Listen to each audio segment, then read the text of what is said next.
Everyone's quick to write him off because he wasn't flashy like, this isn't a criticism of Artie or Sititi, but he wasn't flashy like Artie Savia and Wallace Sititi with those barnstorming runs. He's a different sort of player. I just look at that team as to me, it's just a green blanket. Whoever you put in is going to be a really good player in that role. I think we know how they're going to play. I think if this first test was in Wellington, I'd probably think the Boks win. DSPN, the Devlin Sports Podcast Network. As the forces of darkness gather over Eden Park, the cloven-footed heathen beast of world rugby, you Springbok, Lord came out of those same clouds. The white dove of peace and love flew over yonder grass field, and anointed men in black, 15 strong in front of her. Come on, we got to get all religious on this. This is the day before we arrive at the Garden of Eden to take on our greatest foe. The All Blacks have got to bring it shortly. Tight 5, where we go through 5 different selection questions about that All Black team named yesterday. We will be broadcasting live from the park post-match, immediately after that final whistle. On Sunday, big round table. Harry Jones from the 8-9 podcast, also the Lecker podcast joining us. Mex joining us, Murray Mexted, All Black legend, as well as we look back at the game. But today, the All Blacks have got to bring it like this. This was this goose going off in Paris after the quarterfinal win against Ireland in 2023. And I've said it a number of times on the podcast. Welcome if you're just joining us for the first time. I will repeat myself. We were sitting in the stands before that game, that quarterfinal. And if you remember, in 2022, we lost to Ireland here at home 2 times. We didn't have great lead-in form. We'd been thrashed at Twickenham, of course, by the Springboks. We played bloody well at Mount Smart. We'd lost to France in pool play. Ireland were on a tear, 18 or 19 in a row, came as the number 1 team in the world. This was going to be the World Cup where they finally broke through, got the semi, all of that kind of thing. And I remember sitting there with Lachlan and thinking, man, I don't think we're going to win this game. I just think that they're a better team than us. And it was that kind of occasion which we have to mirror again tomorrow night as far as the All Blacks are concerned. It's to bring that heart. It's to bring that desperation, that refuse to lose. I keep talking about that. I'm not talking that Sean Fitzpatrick and that generation of All Blacks talked about, the fear of losing. This is what we got to be like. And if we are like that, I have all the confidence in the world that yes, we can keep our unbeaten record. And yes, we can take the first of these 2 tests. Thank you so much for supporting our podcast, whether it be on Rover, whether you are watching it on Spotify video, Apple Podcasts, DSPN YouTube channel. Click that subscribe button for us. We will be providing coverage right across the weekend. Tony Johnson joining us on Monday as well. It is going to be a big 24, 48 hours if you love your test rugby. Enjoy, people, and thank you again so much for being part of the DSPN. Tight 5 time, Lachlan. The Tight 5. A little bit different today. It's going to be 5 selection questions concerning the naming of the All Blacks yesterday. About a couple of minutes on each of these as we build up big time for kickoff. The DSPN will be there at Eden Park. And once again, to let you know, after the match, we'll be going live. And then on Sunday, round table, Harry Jones and Mex joining us as well for a full post-match review. When this guy yells, yes! On to the next one we go. Going to be talking about Tupou Vaa'i, who moves from 6 to lock. Parker at 6. Should he be 8? What do we want and need from Finlay Christie at halfback? Our 2 best props are on the bench and Impact. Yes! Vaa'i at 6. I suppose if there was one selection that raised most eyebrows yesterday, it's this one. Given the fact that most of us, I think, have thought that putting Tupou Vaa'i at 6 was a deliberate move to face the Springboks in this test. As Murray Mexted explains on this podcast many times, to get a line-out option at the front, a disrupting line-out option at the front, especially on their ball. And so to move him back into lock, when Fabian Holland has done amazing in his first 5 test matches, he provides a hell of a lot of bulk. We had a big forward pack against Argentina. It just looked that that's the way the selectors are going. So first question, yes or no, was that the biggest surprise for you? Yes, it was, because I think Fabian Holland has probably been the best All Black this year so far. I can't think of someone who's played consistently better. Obviously, a number of players have played really well. I'd say Fletch, maybe well. Fletch. Fletch and Newell's played very well. But I think based on the level he was at in Super Rugby to how he's transitioned to Test Rugby, and we all, I think, expected big things from Fabian Holland because we knew at some point he was going to make the All Blacks, and he did. But just how he's just like a duck to water. He's just taken to it so naturally. Okay, and explain nicely. then why. Why do you think this move has been made? I don't know. He made a point at the press conference, Scott Robertson, yesterday that Tupou Vaa'i is their best scrummager outside the front row. See, I would have thought that would be Scott Barrett. Well, Scott Barrett's form hasn't been great, I think, for the All Blacks this year so far. Though I'm not going to do what a lot of people are doing and pile on him and say, you shouldn't be the captain. Yeah, I think world-class player, mate. But if the All Blacks coaches are saying that he is the best scrummager, then I'm not going to doubt it. So I guess that's the reason why. The other thing to remember about this is with Holland on the bench, I would expect him to come in playing that Patrick role in the second half, which is big-time carries with about 30 or 40 to go. And if that's the case, we can move Tupou Vaa'i back to 6. So there is that option. Yeah, I also think that Tupou Vaa'i has a spot in the starting team ahead of Holland. Like if you had to choose to pick one over the other, you're picking Vaa'i. And I also think that for the loose forward balance, you need a bit more athleticism at number 8. Obviously, they love Simon Parker. Okay, well, let's talk about that right now. Parker at 6 as opposed to 8 like he was against Argentina. Makes more sense because he's a big body, he's tall, he's physical. A number 8 needs to be a bit more athletic, which is why Sititi is there, I would think. And then you have obviously Ardi at 7. So there's a balancing act with that. I like the trio they had for Argentina was almost a bit too big. Parker was our best ball runner. As opposed to mobile. Yeah, Parker was our best ball runner. He was the only one that seemed to get over the gain line. I think he had the most running metres. He was the only one to make a line break. 20 minutes, he actually did make a couple and of he made a bunch breaks. of tackles, yeah. but everyone's quick to write him off because he wasn't flashy like, this isn't a criticism of Ardi or Sititi, but he wasn't flashy like Ardi Savia and Wallace Sititi with those barnstorming runs. He's a different sort of player. Okay, another question then. Okay, so we've got Sititi who debuted at 6 last year against the Boks, even though he was playing 8 in Super Rugby. Now he's back at 8. We've got Parker who debuted at 8, who's now 6. We've got Vaa'i, who's a lock, who played at 6 and has now gone back to lock. Yeah.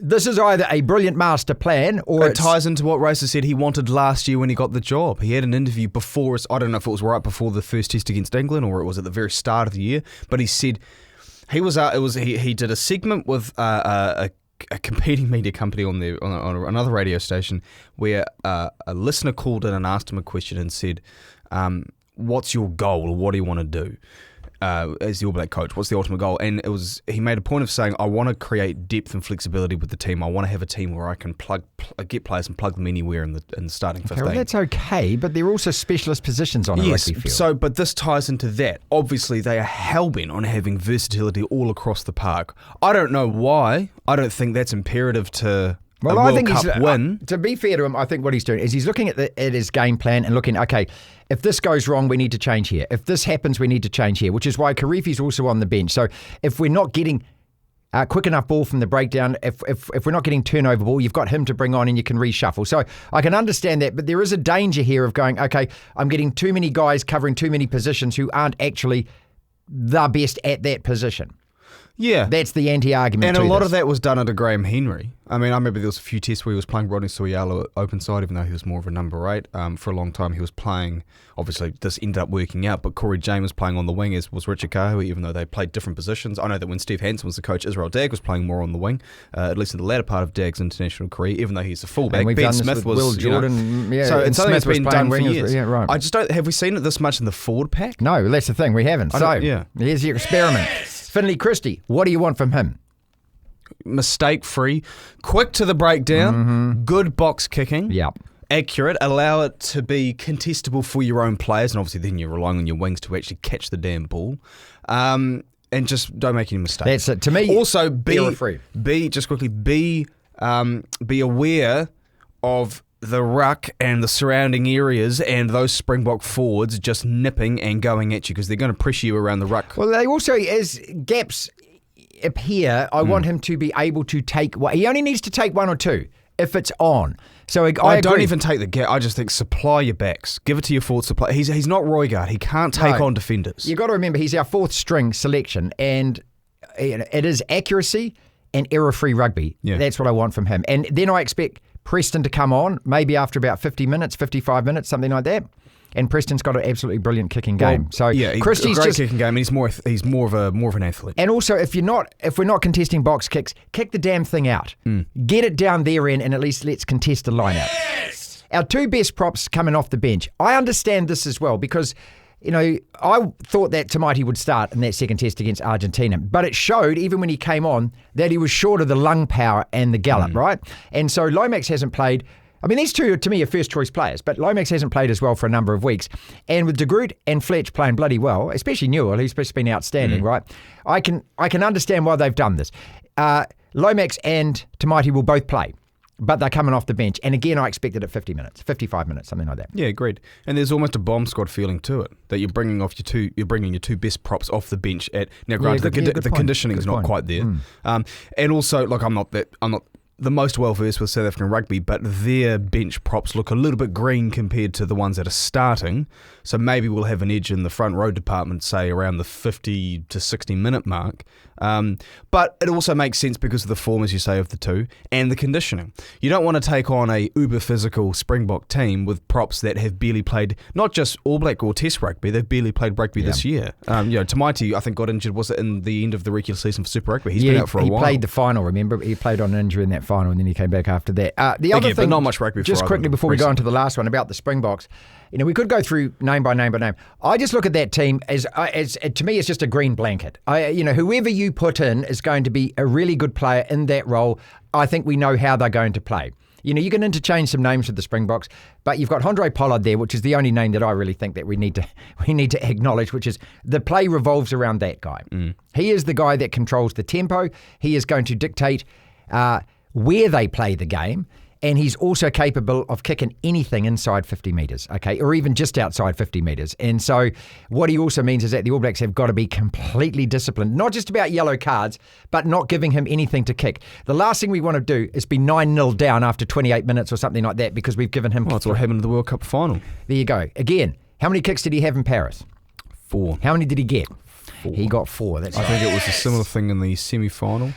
That last bloody... Remember, he came on for Limbok against France to try and tidy it up. So that's final one, impact. That's what they call the bench these days. And because they use that word, I'm going to use that word too, which means I demand that we have impact off the bench. Now, as far as the forwards go, you're not going to get a guy that's going to come on and be Michael Jones when he was, the best flanker in the world. Karifi could. He's not Michael Jones, but Karifi could have an impact. He can make an impact. Damien can make an impact. Kyle Preston on debut, I just want him again to do everything right. No mistakes.